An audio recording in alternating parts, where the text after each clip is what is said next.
Welcome to Sangeetha cooking. ಇವತ್ತಿನ recipe egg fry ಅಥವಾ ಮೊಟ್ಟೆ ಫ್ರೈನ ಹೇಗೆ ಮಾಡೋದು ಅಂತ ತಿಳಿಸ್ಕೊಡ್ತಾ ಇದ್ದೀನಿ. ಇದೊಂದು ಸೈಡ್ ಡಿಶ್ ರೆಸಿಪಿ. ಬಿರಿಯಾನಿ ಜೊತೆಗೆ, ಕುಷ್ಕ ಜೊತೆಗೆ, ಚಪಾತಿ, ಪೂರಿ, ರೋಟಿ ಜೊತೆಗೂ ಕೂಡ ತುಂಬ ಚೆನ್ನಾಗಿರುತ್ತೆ. ತುಂಬ ಸಿಂಪಲ್ ರೆಸಿಪಿ, ಕ್ವಿಕ್ಕಾಗಿ ಮಾಡ್ಕೋಬೋದು. ಟೇಸ್ಟ್ ಮಾತ್ರ ಸೂಪರ್ ಆಗಿರುತ್ತೆ. ಬನ್ನಿ ಇದನ್ನು ಹೇಗೆ ಮಾಡೋದು ಅಂತ ನೋಡೋಣ. ಇಲ್ಲಿ ನಾನು ಬೇಯಿಸಿಟ್ಕೊಂಡಿರೋ ಮೊಟ್ಟೆನ ರೀತಿ ಸೈಡಲ್ಲಿ ಕಟ್ ಮಾಡ್ಕೋತಾ ಇದ್ದೀನಿ, ಮಸಾಲೆ ಎಲ್ಲ ಚೆನ್ನಾಗಿ ಹಿಡಿಯುತ್ತೆ ಅಂತ. ನಿಮ್ಗೆ ಎಷ್ಟು ಮೊಟ್ಟೆ ಬೇಕೋ ಅಷ್ಟು ಮೊಟ್ಟೆನ ತೊಗೋಬೋದು. ನೋಡಿ, ರೀತಿ ಎಲ್ಲನೂ ಕೂಡ ಕಟ್ ಮಾಡ್ಕೊಂಡು ಇಟ್ಕೊಂಡಿದ್ದೀನಿ. ಅದೇ ರೀತಿ ಇನ್ನೊಂದು ಮೊಟ್ಟೆನೂ ಕೂಡ ಈ ರೀತಿ ಕಟ್ ಮಾಡ್ಕೊತಾ ಇದ್ದೀನಿ. ಈ ಎಲ್ಲ ಮೊಟ್ಟೆಗಳನ್ನೂ ಕೂಡ ಈ ರೀತಿ ಕಟ್ ಮಾಡಿ ಇಟ್ಕೊಂಡಿದ್ದೀನಿ. ನೆಕ್ಸ್ಟ್ ಇಲ್ಲೊಂದು ಮಸಾಲ ಪ್ರಿಪೇರ್ ಮಾಡ್ಕೊಳ್ಳೋಣ. ಅದಕ್ಕೊಂದು ಸ್ವಲ್ಪ ಶುಂಠಿ, 1 ಗಡ್ಡೆಯಷ್ಟು ಬೆಳ್ಳುಳ್ಳಿನ ಸೇರಿಸ್ಕೊಂಡಿದ್ದೀನಿ. ಹಾಗೆ ಖಾರಕ್ಕೆ ಎಷ್ಟು ಬೇಕೋ ಅಷ್ಟು ಹಸಿಮೆಣಸಿನಕಾಯಿನ ತೊಗೊಂಡಿದ್ದೀನಿ. ಹಾಗೆ ಸ್ವಲ್ಪ ಕೊತ್ತಂಬರಿ ಸೊಪ್ಪನ್ನು ಕೂಡ ಸೇರಿಸ್ಕೊಂಡು ಸಣ್ಣದಾಗಿ ರುಬ್ಕೋಬೇಕು. ನೋಡಿ, ಸಣ್ಣದಾಗಿ ರುಬ್ಕೊಂಡು ತೊಗೊಬಂದಿದ್ದೀನಿ. ಈಗ ನೆಕ್ಸ್ಟು ನಾನು ಒಂದು ಪ್ಯಾನ್ಗೆ ಎಣ್ಣೆನ ಸೇರಿಸ್ಕೊತಾ ಇದ್ದೀನಿ. ಸುಮಾರು ಒಂದು 3 ಸ್ಪೂನಷ್ಟು ಎಣ್ಣೆನ ಸೇರಿಸ್ಕೊಂಡಿದ್ದೀನಿ. ಇವಾಗ ಇದಕ್ಕೆ ನಾನು ಸಣ್ಣದಾಗಿ ಕಟ್ ಮಾಡಿ ಇಟ್ಕೊಂಡಂತಹ 2 ಮೀಡಿಯಮ್ ಸೈಜ್ ಈರುಳ್ಳಿನ ಸೇರಿಸ್ಕೋತಾ ಇದ್ದೀನಿ. ಈಗ ಈರುಳ್ಳಿನ ಸೇರಿಸಾದ್ಮೇಲೆ ಚೆನ್ನಾಗಿ ಫ್ರೈ ಮಾಡ್ಕೋಬೇಕು. ಈರುಳ್ಳಿ ಎಲ್ಲ ಕಂಪ್ಲೀಟಾಗಿ ಫ್ರೈ ಆಗಬೇಕು. ಬ್ರೌನ್ ಕಲರ್ ಆಗೋವರೆಗೂ ಕೂಡ ಇದನ್ನು ಫ್ರೈ ಮಾಡ್ಕೊಳ್ಳೋಣ. ನಾನು ಐ ಫ್ಲೇಮಲ್ಲೇ ಇಟ್ಕೊಂಡು ಕೈ ಬಿಡ್ದಾಗೆ ಫ್ರೈ ಮಾಡ್ಕೋತಾ ಇದ್ದೀನಿ. ಸುಮಾರು ಒಂದು 2 ರಿಂದ 3 ನಿಮಿಷದವರೆಗೂ ಫ್ರೈ ಮಾಡಿಕೊಂಡ್ರೆ ಈರುಳ್ಳಿ ಎಲ್ಲ ಕಂಪ್ಲೀಟಾಗಿ ಫ್ರೈ ಆಗುತ್ತೆ. ಈರುಳ್ಳಿ ಚೆನ್ನಾಗಿ ಫ್ರೈ ಆದಷ್ಟು ಟೇಸ್ಟ್ ಕೂಡ ತುಂಬ ಚೆನ್ನಾಗಿರುತ್ತೆ. ನೋಡಿ, ಬಣ್ಣ ಕೂಡ ಚೇಂಜ್ ಆಗ್ತಾ ಇದೆ.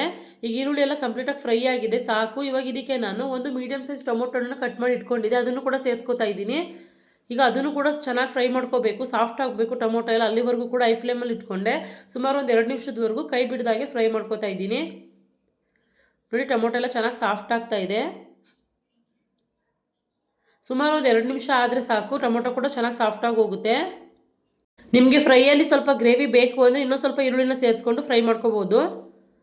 ಈಗ ನೋಡಿ, ಟೊಮೊಟೊ ಕೂಡ ಚೆನ್ನಾಗಿ ಸಾಫ್ಟಾಗಿದೆ. ಇವಾಗ ಇದಕ್ಕೆ ನಾವು ರುಬ್ಬಿಟ್ಕೊಂಡಂಥ ಮಸಾಲಾನ ಸೇರಿಸ್ಕೊಂಡು ಸ್ವಲ್ಪ ಹೊತ್ತು ಫ್ರೈ ಮಾಡ್ಕೊಳ್ಳೋಣ. ಮಸಾಲದಲ್ಲಿರುವ ಹಸಿ ವಾಸನೆ ಎಲ್ಲ ಕಡಿಮೆ ಆಗಬೇಕು.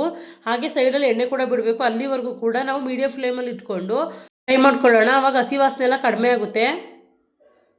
ಈಗ ನೋಡಿ, ಮಸಾಲೆ ಎಲ್ಲ ಚೆನ್ನಾಗಿ ಫ್ರೈ ಆಗ್ತಾ ಇದೆ.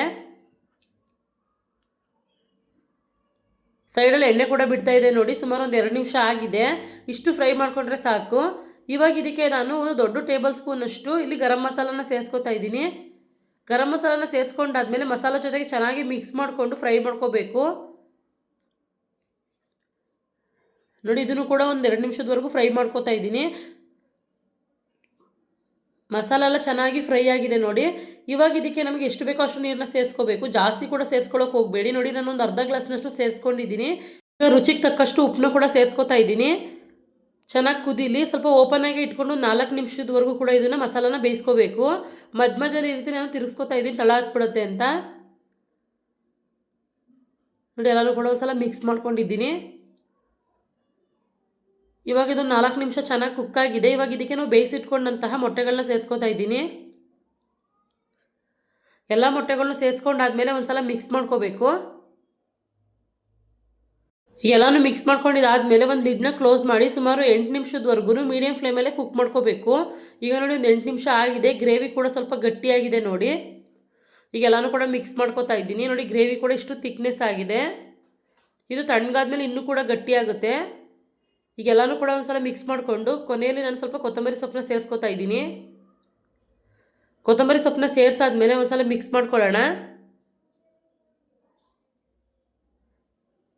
ಈಗ ನಾನು ಗ್ಯಾಸ್ನ ಆಫ್ ಮಾಡಿಕೊಂಡು ಇವಾಗ ಇದಕ್ಕೆ ನಾನು ನಿಂಬೆಹಣ್ಣನ್ನು ಸೇರಿಸ್ಕೊತಾ ಇದ್ದೀನಿ. ಅರ್ಧ ಒಳ್ಳಷ್ಟು ನಿಂಬೆ ರಸನ ಸೇರಿಸ್ಕೊತಾ ಇದ್ದೀನಿ. ನಿಂಬೆ ರಸನ ಸೇರಿಸೋದ್ರಿಂದ ತುಂಬ ರುಚಿಯಾಗಿರುತ್ತೆ. ಈಗ ಒಂದು ಸಲ ಮಿಕ್ಸ್ ಮಾಡ್ಕೊಳ್ಳೋಣ. ಇವಾಗ ಇದು ರೆಡಿಯಾಗಿದೆ. ಸೂಪರಾಗಿರುತ್ತೆ. ಕೇವಲ 10 ರಿಂದ 15 ನಿಮಿಷದಲ್ಲಿ ಈ ರೆಸಿಪಿನ ಮಾಡ್ಕೋಬೋದು. ಬಿರಿಯಾನಿ ಜೊತೆಗೆ, ಚಪಾತಿ ಜೊತೆಗೆ, ಕುಷ್ಕ ಜೊತೆಗೊಂದು ಸೂಪರ್ ಕಾಂಬಿನೇಷನ್ ಅಂತಲೇ ಹೇಳ್ಬೋದು. ಒಂದು ಸಲ ಟ್ರೈ ಮಾಡಿ ಹೇಗೆ ಬಂತು ಅಂತ ಕಮೆಂಟ್ ಮಾಡೋದನ್ನ ಮರಿಬೇಡಿ. ಪ್ಲೀಸ್ ನನ್ನ ಚಾನಲ್ನ ಲೈಕ್ ಮಾಡಿ, ಶೇರ್ ಮಾಡಿ, ಸಬ್ಸ್ಕ್ರೈಬ್ ಮಾಡಿ. Thank you for watching.